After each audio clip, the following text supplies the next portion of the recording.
Hello, dear friends. Welcome to Physics by Grace YouTube channel. This is Dr. Saju K. John from Grace Institute of Advanced Physics. ഞാൻ ഇന്നത്തെ ക്ലാസ്സിൽ recent ആയിട്ടുള്ള net എക്സാമിൻ്റെ ചില question paper എന്നുള്ള questions discuss ചെയ്യാൻ ഉദ്ദേശിക്കുന്നത്. പ്രത്യേകിച്ച് ഇന്നത്തെ ക്ലാസ്സിൽ 2022 സെപ്റ്റംബർ എക്സാമിൽ ഇലക്ട്രോ ഡൈനാമിക്സിലെ ചില ക്വസ്റ്റ്യൻസാണ് ഡിസ്കസ് ചെയ്യുന്നത്. എനിക്കറിയാം നെറ്റിന് പ്രിപ്പയർ ചെയ്യുന്ന എല്ലാവരും റിവിഷൻ ചെയ്യുന്ന ഒരു സമയമാണ്. അതുകൊണ്ട് തന്നെ പുതിയ ടോപ്പിക്കുകളൊന്നും ഡിസ്കസ് ചെയ്യാൻ ഉദ്ദേശിക്കുന്നില്ല. റീസെൻ്റ് ആയിട്ടുള്ള ക്വസ്റ്റ്യൻ പേപ്പറുകൾ ഈ സമയത്ത് നമ്മൾ നോക്കേണ്ട ആവശ്യമുണ്ടല്ലോ. അങ്ങനെ റീസെൻ്റ് ആയിട്ടുള്ള ക്വസ്റ്റ്യൻ പേപ്പറിൽ ചില ക്വസ്റ്റ്യൻസാണ് ഡിസ്കസ് ചെയ്യുന്നത്. അപ്പം ഈ ക്ലാസ്സിൽ ഇലക്ട്രോ ഡൈനാമിക്സ് നമുക്ക് നോക്കാം. ഇലക്ട്രോ ഡൈനാമിക്സിലെ ചില ക്വസ്റ്റ്യൻസ് നോക്കാം. നോക്കൂ, A part of an infinitely long wire carrying A current I is bent in a circle semi-circular arc of radius r. Net എക്സാമിൻ്റെ ഒരു 3.5 മാർക്കിൻ്റെ ഒരു ക്വസ്റ്റ്യൻ ആണ്. The magnetic field at the center O of the arc is. ഇതാണ് തന്നിട്ടുള്ള shape. ഈ ആർക്കിൽ കൂടെ ഒരു കറണ്ട് കടന്നു പോവാണ്.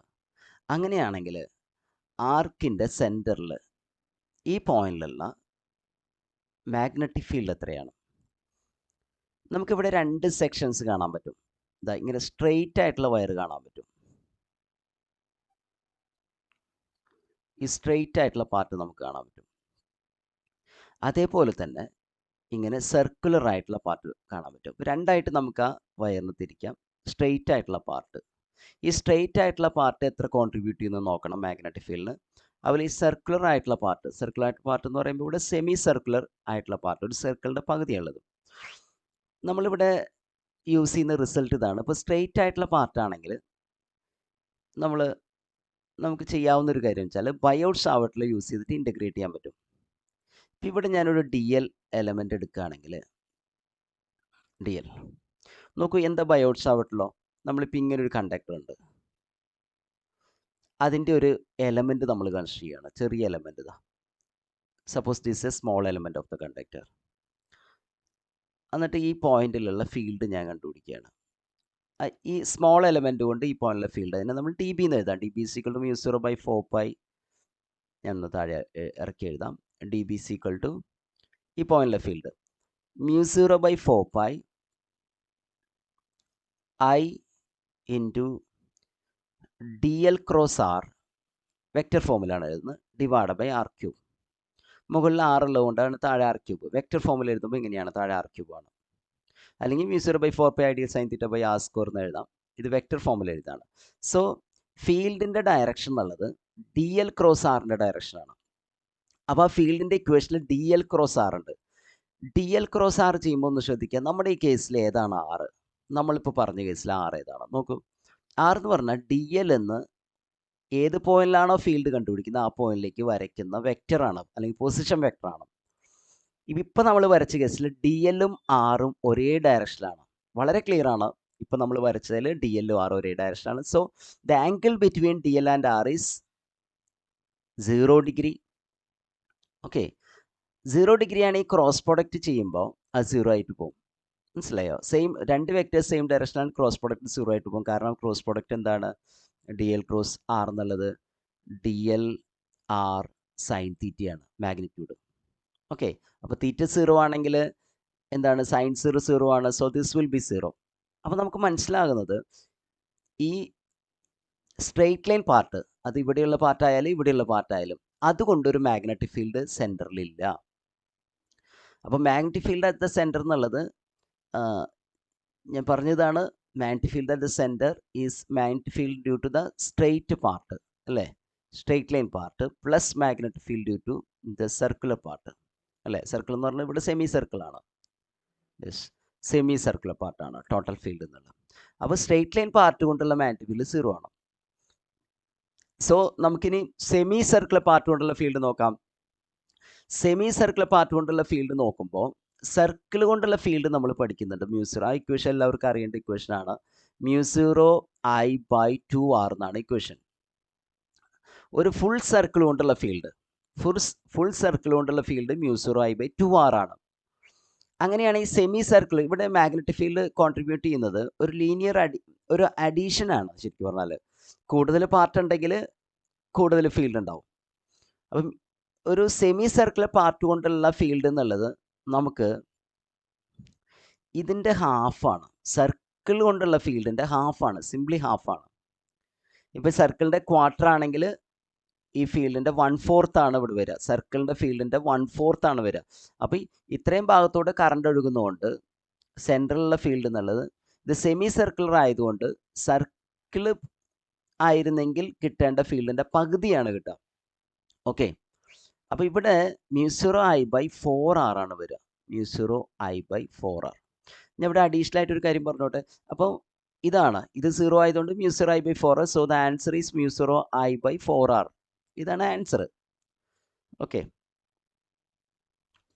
μ0I/4r എന്നുള്ളതാണ് ആൻസർ. ഓക്കെ, ഇത് വളരെ ഒരു 12th ഒക്കെ ഒരു സിലബസേ ഉള്ളൂ. ഓക്കെ, പിന്നെ അത് രണ്ട് കമ്പൈൻ ചെയ്ത് എഴുതണം. ഒരു സാധാരണ എൻട്രൻസ് എക്സാമിന്, നീറ്റോ IIT JEE എക്സാമിനൊക്കെ പഠിക്കുന്ന കുട്ടികൾ ചെയ്യുന്ന പ്രോബ്ലം ആണത്. നോക്കൂ, μ0I/4r ഇതാണ് ആൻസർ. ഒരു കാര്യം ഇവിടെ അഡീഷണൽ ആയിട്ട് പറഞ്ഞോട്ടെ. ഇവിടെ ഇപ്പോൾ ക്വാർട്ടർ ആണെങ്കിൽ അല്ലെങ്കിൽ 30 ഡിഗ്രി പാർട്ടുള്ളൂ എന്നായിരിക്കും. ഇപ്പോൾ സർക്കിളിൻ്റെ 30 ഡിഗ്രി പാർട്ടുള്ളൂ. സെൻട്രൽ ഫീൽഡ് ചോദിക്കുകയാണ്. ഈ സെൻട്രൽ ഓയിൽ ഫീൽഡ് നോക്കുക, ആ റേഡിയസ് ഉള്ള സർക്കിൾ, ഇതിൽ കൂടെ കറണ്ട് ഒഴുകുകയാണ്. അങ്ങനെയാണെങ്കിൽ ഇപ്പോൾ സെമി സർക്കിൾ ഉണ്ടായിരുന്നു 30 ഡിഗ്രി ഒക്കെ. അപ്പോൾ എങ്ങനെ ചെയ്യും? 30 ഡിഗ്രി മീൻസ് π/6 ആണ്. ഇങ്ങനെയുള്ള കേസിൽ നമുക്ക് ഈ ഇക്വേഷനിൽ ഇങ്ങനെ ചെയ്യാം. നമ്മൾ പറഞ്ഞില്ലേ, ഫുൾ സർക്കിളിന് μ0I/2r. വളരെ സിമ്പിളായിട്ട് നിങ്ങൾക്ക് θ/2π ഇവിടെ മൾട്ടിപ്ലൈ ചെയ്ത് കയറ്റിക്കഴിഞ്ഞാൽ ഈ തീറ്റയ്ക്ക് വരെ നിങ്ങൾ റേഡിയനിൽ സബ്സ്റ്റിറ്റ്യൂട്ട് ചെയ്ത് കഴിഞ്ഞാൽ കറക്റ്റായിട്ട് നിങ്ങൾക്ക് ആൻസർ കിട്ടും. അല്ല ഡിഗ്രിയിൽ ചെയ്യണമെങ്കിൽ 2πക്ക് പകരം എന്ത് ചെയ്താൽ മതി? 360 കൊടുത്താൽ മതി. എന്നിട്ട് ഇവിടെ ഡിഗ്രിയിൽ 30 ആഡ് ചെയ്ത് കൊടുത്താൽ മതി. അപ്പോൾ 30 ഡിഗ്രി ആണെങ്കിൽ എത്ര വരിക? 30 ഡിഗ്രി ലെങ്ത് ഉള്ളെങ്കിൽ μ0I/2r 30 degree by 360 degree. Okay, അങ്ങനെയാണ് വരിക. μ0I/2r 30 ഡിഗ്രി ബൈ 360 ഡിഗ്രിയിലാണ് വരിക. അപ്പോൾ ഇത് ഇതാ കട്ട് ചെയ്ത് നമ്മൾ എഴുതേണ്ടി വരും. ഇതാ 3 കട്ട് ചെയ്ത് ഇവിടെ ഇതാ 1 2 അല്ലേ, 12 അല്ലേ വരിക? യെസ്, 12 ആണ്. അപ്പം μ0, so the field is μ0I/2 × 12 24r വരും. μ0I/ ഞാൻ ഇവിടെ എഴുതാം, μ0I/24r വരും. കറക്റ്റ് അല്ലേ? അപ്പം ഇങ്ങനെ നിങ്ങൾക്ക് ഈ ഫോമുല യൂസ് ചെയ്യാം. θ/360 എന്ന് യൂസ് ചെയ്യാം, അല്ലെങ്കിൽ θ/2π. മനസ്സിലായോ? അപ്പോൾ ഇതാണ് ഈ ക്വസ്റ്റിൻ്റെ ആൻസർ. അടുത്ത ക്വസ്റ്റ്യനിലേക്ക് പോയിക്കോട്ടെ. An electromagnetic wave is incident from vacuum normally on a plane surface of a non-magnetic medium. If the amplitude of the electric field of the incident wave is E0, incident wave in the amplitude idana, or it is E0 of I means incident wave, and that of the transmitted wave is 2E0/3. അപ്പോൾ ഇത് transmitted വേവിൻ്റെ E0 of the transmitted wave ആണ്. Then neglecting any laws, the refractive index of the medium is. നോക്കൂ, ഇവിടെ ഒരു electromagnetic wave എന്ത് ചെയ്യുക? ഒരു non magnetic ആയിട്ടുള്ള മീഡിയത്തിൻ്റെ ഒരു പ്ലെയിൻ സർഫസിൽ വന്ന് തട്ടുകയാണ്. അപ്പോൾ ഈ ഫീൽഡിൻ്റെ ഇലക്ട്രിക് ഫീൽഡിൻ്റെ ആംപ്ലിറ്റ്യൂഡ്, തട്ടുന്ന ഇലക്ട്രിക് ഫീൽഡിൻ്റെ ആംപ്ലിറ്റ്യൂഡ് തന്നിട്ടുണ്ട്. ആ മീഡിയത്തിലേക്ക് രണ്ട് പ്രോസസ്സാണ് ഇവിടെ നടക്കുക. നമുക്കറിയാം, A part of the wave can be reflected. സാധാരണ ഒരു പാർട്ട്, വേവിൻ്റെ ഒരു പാർട്ട് റിഫ്ലക്റ്റ് ചെയ്യും, ബാക്കി പാർട്ട് ട്രാൻസ്മിറ്റ് ചെയ്യും, അല്ലേ? റിഫ്രാക്ഷനൊക്കെ ഓടുകൂടി അത് മീഡിയത്തിൻ്റെ റിഫ്രാക്റ്റീവ് ഇൻഡെക്സ് അനുസരിച്ച് റിഫ്രാക്ഷനോടുകൂടി അത് ട്രാൻസ്മിറ്റ് ചെയ്യും. ഇവിടെ നമുക്കറിയാം അത് നോർമൽ ഇൻസിഡൻസ് ആണ്. അപ്പോൾ അതിങ്ങനെ ട്രാൻസ്മിറ്റ് ചെയ്തു പോകും. യെസ്, ട്രാൻസ്മിറ്റ് ചെയ്തു പോകും. ഓക്കെ, അപ്പോൾ ഇവിടെ ഈ ട്രാൻസ്മിഷനെ കൺട്രോൾ ചെയ്യുന്ന ഇക്വേഷൻ ഏതാണ്? അല്ലെങ്കിൽ നമ്മൾ രണ്ട് കാര്യം നമ്മൾ പറയാം. ഒന്ന് ട്രാൻസ്മിഷൻ കോഎഫിഷ്യൻറ്റ് പറയും, അല്ലേ? ട്രാൻസ്മിഷൻ കോഎഫിഷ്യൻറ്റ് അതെന്താണ്? ഇൻസിഡൻറ്റ് ഇലക്ട്രിക് ഫീൽഡ് ഇൻസിഡൻ്റ് ആയിട്ടുള്ള electric field amplitude divided by transmit ചെയ്യുന്ന ഇലക്ട്രിക് ഫീൽഡിൻ്റെ amplitude E0 of the transmitted wave divided by E0 of the amplitude of the incident wave. ഇതാണ് transmission coefficient. Okay, ഇതിൻ്റെ equation ഇതാണ് 2n1 divided by n1 plus n2 അല്ലെങ്കിൽ n2 plus n1. ഇതാണ് equation, transmission coefficient equation.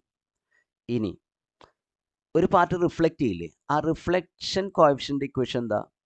Reflection coefficient എന്ന് പറഞ്ഞാൽ define ചെയ്യുന്നത് എങ്ങനെയാണ്? E0 of the reflected wave divide by E0 of the incident wave, that is given by n2 minus n1 divide by n2 plus n1. Okay, n2 minus n1 divide by n2 plus. ഇതാണ് question, നമ്മുടെ ക്വസ്റ്റ്യനിൽ ചോദിച്ചിട്ടുള്ളത് ഇതാണ്, transmission coefficient മാത്രമാണ്. ഞാൻ അതിൻ്റെ കൂടെ നിങ്ങൾക്ക് വേറെ അടുത്ത എക്സാമിന് റിഫ്ലക്ഷൻ ചോദിച്ചാലോ, അതുകൊണ്ട് അതൊന്ന് ആഡ് ചെയ്തെന്നുള്ളൂ. ഇപ്പോൾ ക്വസ്റ്റ്യൻ ചെയ്യുമ്പോൾ നമ്മൾ അതിൻ്റെ റിലേറ്റഡ് ആയിട്ടുള്ള ഐഡിയ പറയുന്നു മാത്രം.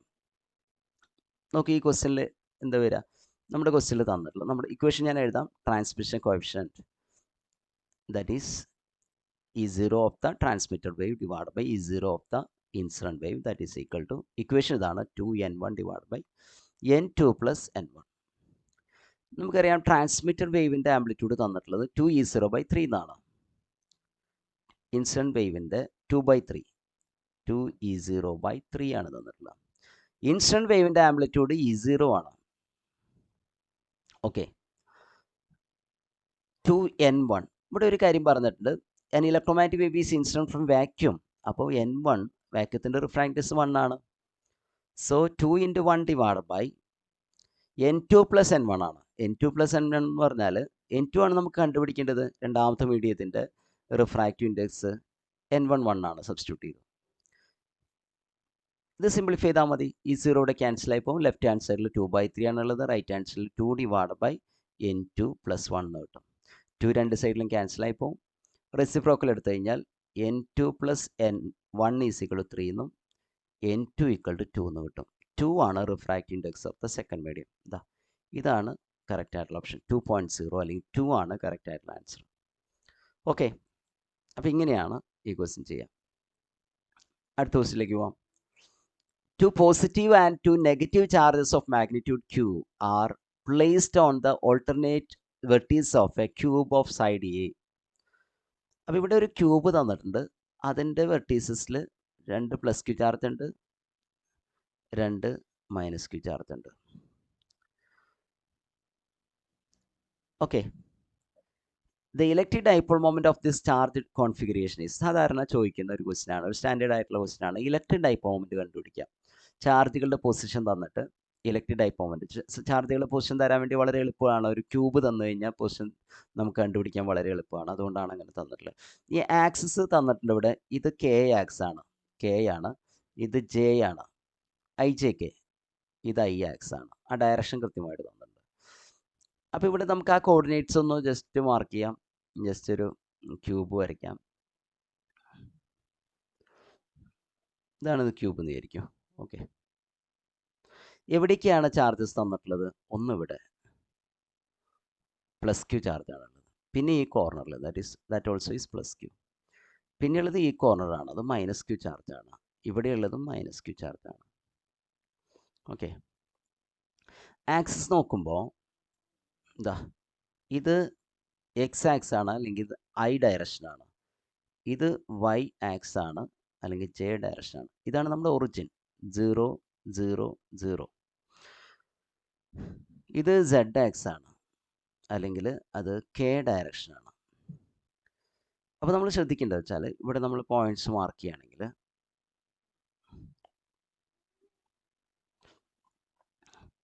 ഇത് 0 0 0 എന്ന് ഞാൻ പറഞ്ഞല്ലോ.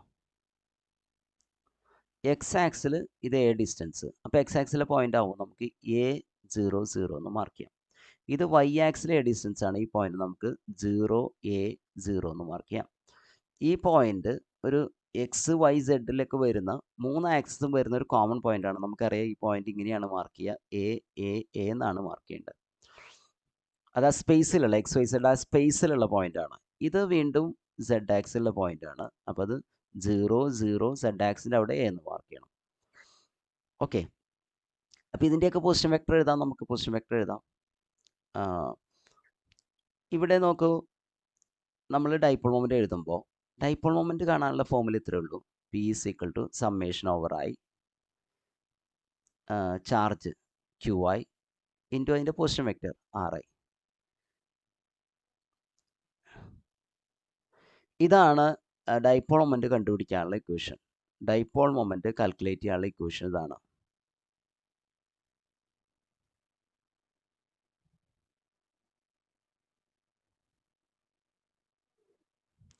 ഡൈപോൾ മൊമെൻറ്റ് കാൽക്കുലേറ്റ് ചെയ്യാനുള്ള ഇക്വേഷൻ ഇതാണ്.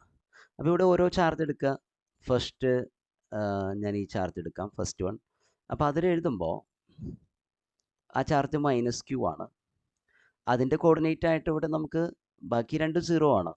ai മാത്രമേ വരുള്ളൂ. +0j +0k എന്ന് ഞാൻ എഴുതുന്നില്ല, ai എന്ന് മാത്രം എഴുതിയാൽ മതി. ഓക്കെ, പ്ലസ് രണ്ടാമത് ഞാൻ ഇതെടുക്കാം. ഈ ചാർജ് എടുക്കുമ്പോൾ അത് -q ചാർജാണ്. അതിൻ്റെ കോർഡിനേറ്റ് ആയിട്ട് ഞാൻ aj എന്ന് മാത്രം എഴുതുന്നുള്ളൂ. +0i +0k അങ്ങനെ എഴുതുന്നില്ല. പോസിറ്റീവ് വെക്ടറാണ് എഴുതേണ്ടത്, നമുക്കറിയാം. ഉള്ളത് എഴുതിയാൽ മതി, ഉള്ള കമ്പൗണ്ട് എഴുതിയാൽ മതി. പിന്നെ നമുക്ക് ഉള്ളത് മൂന്നാമത്തെ ഇതല്ലേ, അത് എഴുതുമ്പോൾ അവിടെ 3 എണ്ണം ഉണ്ട്. എ ഉണ്ട്, ij-k 3 ഉണ്ട്. 3 പൊസിഷനിലും വാല്യൂസ് ഉണ്ട്. So it is +q into ai +aj +ak ആണ്. നാലാമതായിട്ടുള്ള ഇതാണ്, നാലാമതായിട്ടുള്ള ചാർജ് ഇതാണ്. 4 ചാർജസ് ഉള്ളത്. അതിൽ z കോർഡിനേറ്റ് മാത്രമേ ഉള്ളൂ. സോ അത് +q ഇൻറ്റു അതിൻ്റെ കോർഡിനേറ്റ് ak മാത്രമേ ഉള്ളൂ. ഓക്കെ, അപ്പോൾ ഇത് ആഡ് ചെയ്ത ആൻസറായി. നമുക്കറിയാം ഇത് ചെയ്യുമ്പോൾ ഇവിടെ -q ai, ഇവിടെയും വരുന്നുണ്ട് ai. ഉണ്ടാ q into ai +q ai, അത് ക്യാൻസലായിപ്പോൾ. -q aj വരുന്നുണ്ട്. ഇതിൻ്റെ ഉള്ളിൽ നമുക്കറിയാം പുറത്ത് q ഉണ്ടല്ലോ, അപ്പോൾ ഉള്ളിൽ aj വരുന്നുണ്ട്. അപ്പോൾ +q aj ഉണ്ട്, അതും ക്യാൻസലാവും. പിന്നെ ബാക്കിയുള്ളത് ഈ ടേമും ഈ ടേം മാത്രമേ ഉള്ളൂ. ഈ ടേം എന്ന് പറഞ്ഞാൽ q-ak. So that is q-ak +q-ak ആണ് വരിക. സോ ദാറ്റ് ഈസ് 2q-ak ആണ് വരുന്നത്. ഇതാണ് ആൻസർ. ഇങ്ങനെ ഡൈപോൾ മൊമെൻറ്റ് ഏത് ക്വസ്റ്റ്യനും നിങ്ങൾക്ക് ചെയ്യാൻ പറ്റും. q-q-ak ആണ്. ഇതാണ് കറക്റ്റ് ആയിട്ടുള്ള ഓപ്ഷൻ. ഓപ്ഷൻ ബി ആണ് കറക്റ്റ് ആയിട്ടുള്ള ഓപ്ഷൻ. ഞാനിങ്ങനെ കൊടുത്തോട്ടെ, ABCD. ഇതാണ് കറക്റ്റ് ആയിട്ടുള്ള ഓപ്ഷൻ. ഓക്കെ, അപ്പോൾ ഈ വീഡിയോയിൽ നമ്മൾ ഇത്രയും ക്വസ്റ്റ്യൻസ് ആണ്. ഇലക്ട്രോഡൈനാമിക്സ് തന്നെ കുറച്ച് ക്വസ്റ്റ്യൻസ് കൂടി ഇതേ എക്സാമിന് ചോദിച്ചിട്ടുണ്ട്. അത് നമുക്ക് വേറൊരു വീഡിയോ ആയിട്ട് ഡിസ്കസ് ചെയ്യാം. Okay, thank you.